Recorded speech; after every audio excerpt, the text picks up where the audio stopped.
Балдарга моюн бербейбиз да. Чыкпаң дейт. Кызым деле айтат, чыкпаң апа, болду, токтотун дейт. Балдарым деле айтат, чыкпаң, болду, токтотун, үйдө отуруң дейт.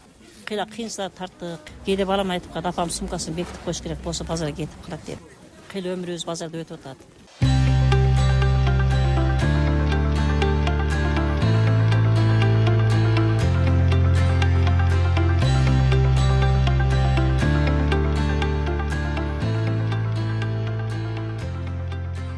Мен буга чейин ошо областный детский больницада иштегенмин. Кийинки мезгилде ошо шартка байланыштуу, айлык аз болгондо байланыштуу ошол курт базарга чыкканмын. Азыр эми Кудайга шүгүр куртубуз жакшы эле болуп атат. Курт менен бизнес кылабыз. Базарга чыкканыма 26 жылдын жүзү болуп атат. Эми үйрөнүп калган экенбиз, ушу менен тиричилик кылып атабыз. Мен 25-26 жыл иштеп, кызымды окуттум, балдарыма үйлөп жайладым, балдарым үйлүү жайлуу кылдым. Кыйла жакшы жетишкендерге жакшы ийгиликтерди көрдүм десем болот. Буларга да коюп сатабыз. Булардын баарын эми дыйкандардан алабыз. Анан үстүнө кичине коюп сатабыз, чындыгында. Анан анча-мынча чөгөк курттар өз жасайбыз, сүмөк курттар жасайбыз, калгандарын ушул жерден алабыз. Кудайга шүгүр жакшы эле, тиричилик жакшы эле, базары жакшы эле.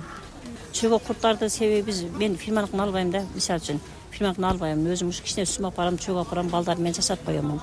Анан мына тоголок курттарды жасап коёмун, анча-мынча сүмөк ашыпкан сүмөлөрдү апарып. Анан калгандарды ушул жерден алабыз.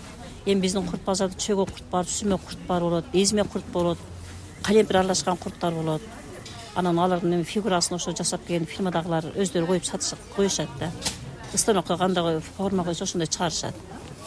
Курттун түрлөрү 5-6 түрү бар да, мисалы биздин азыр ушу курт базарыбызда эле. Балдарым чыкпаң дейт, чыкпаң, үйдө отуруң, үйдө отурганда маңыз келип калды, үйдө отуруң, биз багабыз. Биз кыйналганда бактыңыз дейт. Анан эми баягы үйрөнүп калган үчүн чыккыбыз келип атат экен. Үйдө отургубуз келбей, чыккыбыз келет экен. Эми силерге жардам болсун деп, баягы кыргыздын ырым-жырымы көп болот экен, ошого жардам болсун. Ар күчүбүз бар. Үйдө турам алда болуп калат. Кудайга шүгүр үйдө турам алам болуп калат. Балдарга моюн бербейбиз да. Чыкпаң дейт. Кызым деле айтат, чыкпаң апа, болду, токтотун дейт. Балдарым деле айтат, чыкпаң, болду, токтотун, үйдө отуруң дейт. Анан эми үйрөнүп калган үчүн үйдө отургубуз келбейт да. Анан баягы өзүнүн клиенттерибиз келет, бүгүн клиенттерим келиш керек деп өзүбүз ынтырып чыгышка аракет кылабыз. Эми зар кишиң болгондо гана калабыз. Анан башка маалда чыгабыз. Эл соолугубуз барда чыгып турайлы дейбиз да. Кудайга шүгүр 25-26 жылдан бери клиенттерибиз бар. Звонок кылышат. Эже курт алып кетип калам, базардасыз дейт. Базардабыз дейт. Келгенде базарды көр дейбиз. Базар мындай болуп атат. Базарга карап бер дейбиз. Клиенттер түшүнөт да. Базар мындай болуп атат, базарга карап берет. Чындыгында клиенттерибиз деле жакшы эле. Эми 26 жыл иштеш мындайча айтканда 1/4 бөлүгү болуп калды да. Кыйла өмүрүбүз базарда өтүп атат. Кыйынчылык тарттык, кыйналганда кыйналдык, кысталдык. Эми ошонун өзүн көрүп атабыз. Эми баягы союз бузулган маалда жайлар кыйналдык. Областный детский больницада иштедим элем да. Айлыктан айлыкка жетпей, үйөм шопур иштейт эле, үй салабыз деп кыйналдык. Кыйналган күндө таза эле кыйналдык. Эми ошонун өзүн көрүп атабыз. Үйлүү болдук, туура үйлүү болдук. Балдарды окуттук, балдарды үйлөдүк, кызды окуттук. Үйлүү болдук, ушу курттун аркасынан жүрөм. Кыйла жакшы жетишкендерге жетишти десем болот. Кыйла жакшы жетишкендер жетишти.